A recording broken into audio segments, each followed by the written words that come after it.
دا د یو داسې سړي کیسه ده چا چې د دنیا هر څه لرل خو بیا هم د زړه نه خالی وو او د هغه خالی زړه لالچ داسې ډک کړ چې ژوند یې تباه کړو.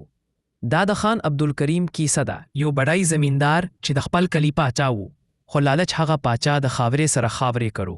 په همدغه کلي کې یو غریب بزګر اوسېده، نوم یې ګل نواز وو.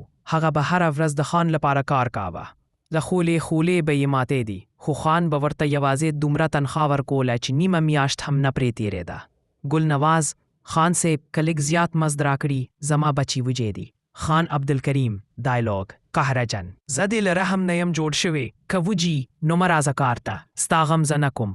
ګل نواز له سترګو اوښکې تویې شوې، خو څه کولی شوی؟ د ژوند تندې ده، مجبوري ده، او خان ته د دې مجبوریو هیڅ پروا نه وه. د زرو خزانه یوه ورځ خان د خپلو نوکرو سره پټ خزانې پسې یو غرې ته لاړ. هلته یې یو زوړ غار وموند او د الله په امر هلته یوه زرینه خزانه پیدا شوه. د زرو ډک صندوقونه، قیمتي ګاڼې، خو د هغه سره یو کاغذ هم و. که د دې خزانې سره انصاف ونه شو نو دا خزانه به د تباهی دروازه شي. خان ډایلاګ مغرورانه خنده: دا لیکنه د بزلو ده، خزانه زما ده او زه هر څه کولی شمو. هغه د خزانه پټ کړه، هیچا ته یې نه ښوده او حتی کلي خلکونه یې هم دا راز وساته. خو داسې سنه پټوي چې د ظلم سره وي. بدبختی پیل له همغه شپه د خان ژوند بدل شو. د هغه زمکی وچې شوي، فصلونه ورکېدل او خلک د کلي نه کډه کېدل. د خان کور ته اور ولګېد او د خزانې صندوقونه د پټ ځای نه غیب شول. خان حیران: دا څه وشول؟ زما خزانه، زما کور. خان د خزانې پسې هر ځای ولټاوه، خو بیا یې هم یو لوحه وموندله. خدای د هغه نعمت نه اخلي چې حقدار ته نه ورکول کیږي.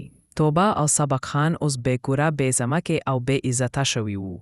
هغه د ګل نواز دروازې ته راغی چیرې چې یو وخت یې سپکاوي کړي وو.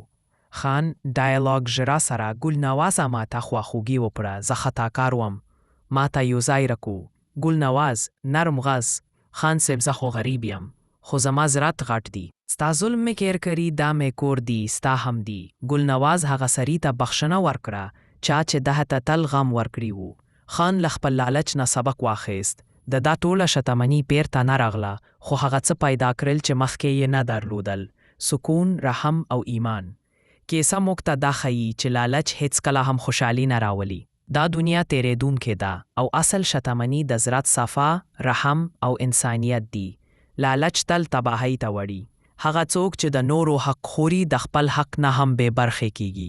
که تاسو ته دا کیسه خوښه شو نو مهرباني وکړئ لایک وکړئ، شیر کړئ او زموږ چینل ته سبسکرایب کړئ تر څو نورې داسې زړه خوږې او سبق ورکوونکې کیسې درته راوړو. مننه.